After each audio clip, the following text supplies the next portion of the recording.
चर्चा करने के लिए हमारे साथ मौजूद हैं महामंडलेश्वर श्री शैलेशानंद गिरी जी। आइए हम चर्चा करते हैं उनसे।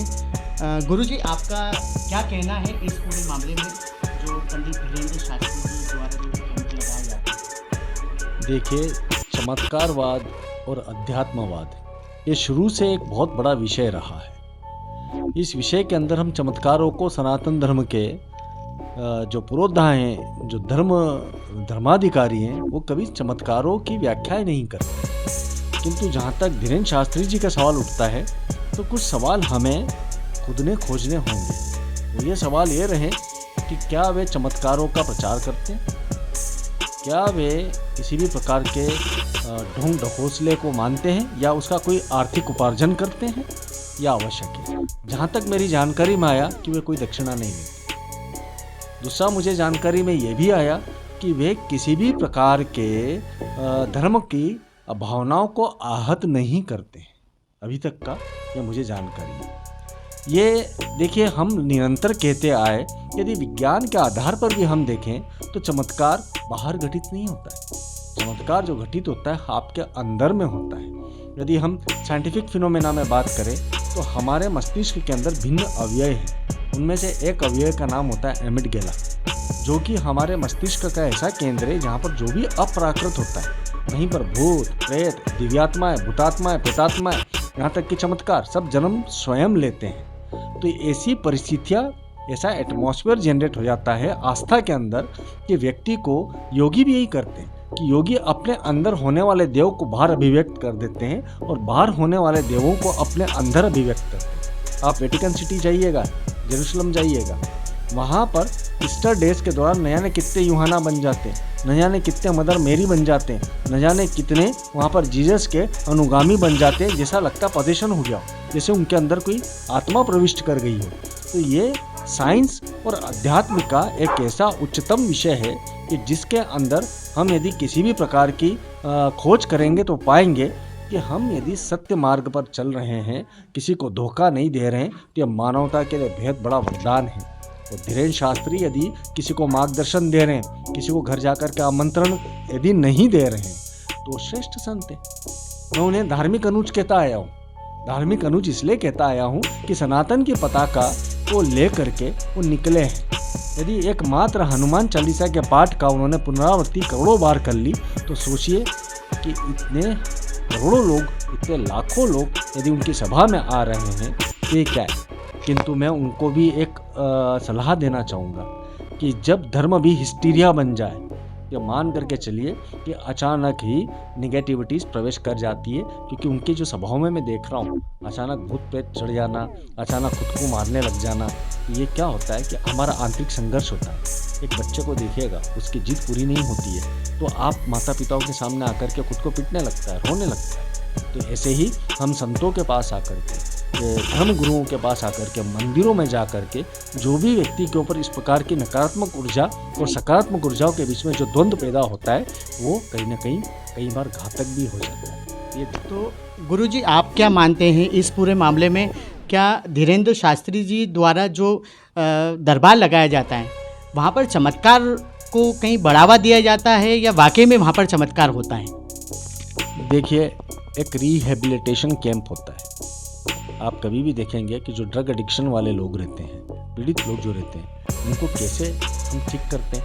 क्या एक बार में कोई इंजेक्शन लगा करके ठीक हो जाता है? उनके साथ जब काउंसलिंग होती है, उनके साथ जब वार्तालाप होता है, तो ये मान करके चलिए कि उनके अंदर ऊर्जा का अतिरिक्त प्रवाह हो जाता है। यदि वो दरबार लगा रहे हैं तो दरबार क्या खुद के नाम का लगा रहे हैं?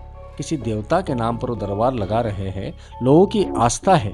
और बजरंग तो हमारे सनातन के पुरोधा हैं, उच्चतम देव हैं।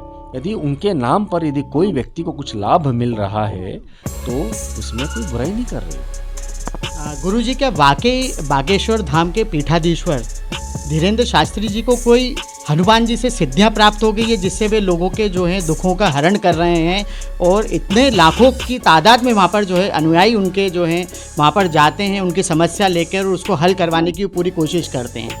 आप क्या मानते हैं? देखिए, धीरेंद्र शास्त्री एक चैनल मात्र है, एक माध्यम, एक मीडियम है।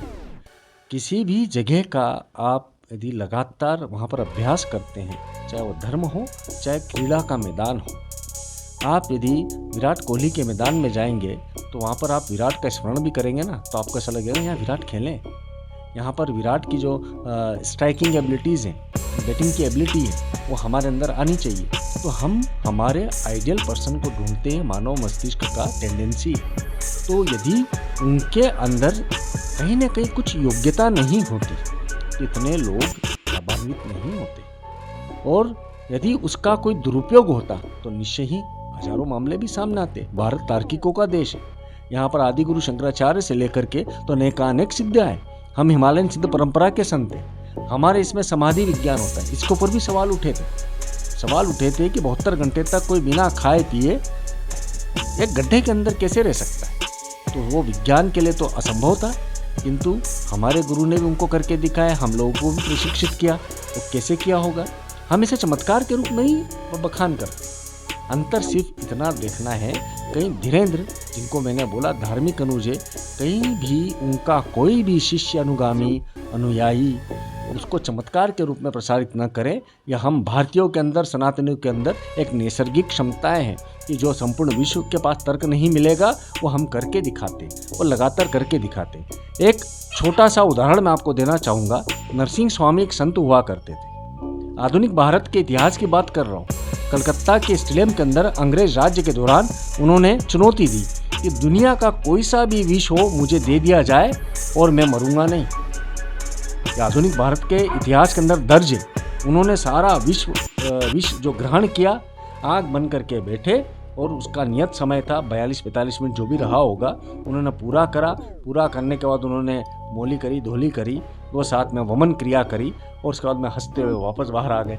तो ये हमारे भारतीय योगांत का, योग दर्शन का उच्चतम सिद्धांत है कि हमारी शरीर, मन, बुद्धि, आत्मा, इन चतुष्टयों के ऊपर यदि कोई नियंत्रण कर लेता है तो इनमें से एक के ऊपर भी यदि सिद्धि प्राप्त करता है तो बेहद अविस्मरणीय होती है, बेहद विलक्षण होती है। तो धीरेन्द्र को हो सकता है कि कहीं ना कोई विलक्षण क्षमता प्राप्त हो। गुरुजी, एक और सवाल कि क्या वर्तमान में हम बाबाओं को निशाने पर रखा जा रहा है, संत समाज को निशाने पर रखा जा रहा है, आप क्या मानते हैं?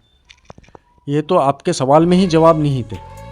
निरंतर हम बाबाओं को निशाने पर रखा जाता है। आप एक चीज़ बताइए कि कौन सा वस्त्र पहना, कौन सा तिलक निकाला, कौन सी साधना कर रहे हैं, कौन सा गाड़ी उपयोग कर रहे हैं। आप एक चीज़ बताइए कि जब अन्य धर्मों के संत जो हैं, अन्य धर्मों के जो प्रचारक हैं, वो धर्मांतरण करते हैं, वो धर्मांतरण लालच के जरिए करते हैं, वो धर्मांतरण आर्थिक प्रलोभन दे करके करते हैं, तो उनके ऊपर आपका मीडिया कितना दिखा पा रहा है? आप स्वयं से सवाल पूछिए। क्योंकि क्या है कि हमारे सनातन के अंदर एक खूबसूरती है। वो खूबसूरती ये है कि यदि हम अच्छा करते हैं, हमारे सनातन के अंदर विलक्षणता है, व्यापकता है, सार्वभौमिकता है, तो स्वतः ही लोग हमें स्वीकारते हैं। इसलिए अनेकानेक विदेशी हमारे शिष्य निरंतर बनते चले जाते हैं। कुल मिलाकर बात यही रहती है कि बागेश्वर धाम के पीठाधीश्वर के खिलाफ जो नागपुर में की गई शिकायत है, उसके बाद में चाहे संत समाज हो, चाहे बाबा रामदेव हो, चाहे उनके अनुयायी हों, सभी उनके साथ खड़े हैं। TV9